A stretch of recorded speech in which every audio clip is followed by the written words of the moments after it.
اهلا بيكم مع اخبار النادي الاهلي اليوم. خبرنا الاول: بعد اعلان الزمالك منح زيزو مهله قبل الكشف عن هيجدد مع الفريق ولا هيروح للاهلي ولا هيروح فين، مهيب عبد الهادي يكشف عن مده المهله اللي منحها الزمالك لزيزو تعرف عليها.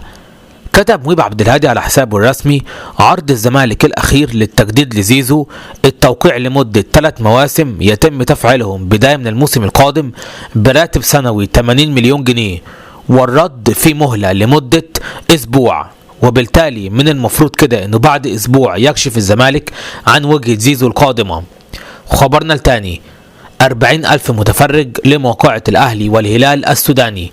وافقت الجهات المعنية في البداية على حضور 30,000 متفرج، ولكن أجرى النادي الأهلي اتصالاته مع الجهات المعنية من أجل حضور أكبر عدد ممكن لمواجهة الهلال السوداني، وبالفعل الأهلي حصل على موافقة جديدة بحضور 40,000 متفرج لموقعة الهلال.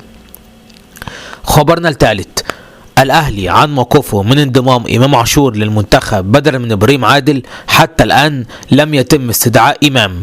أكد الأهلي على أنه حتى الآن لم يتم استدعاء إمام عاشور للتواجد مع المنتخب بدلا من إبراهيم عادل، وذلك بعد إصابة إبراهيم عادل وخروجه من معسكر المنتخب. مؤكدين في الأهلي على أنه لو جاله إمام عاشور استدعاء هيروح على الفور.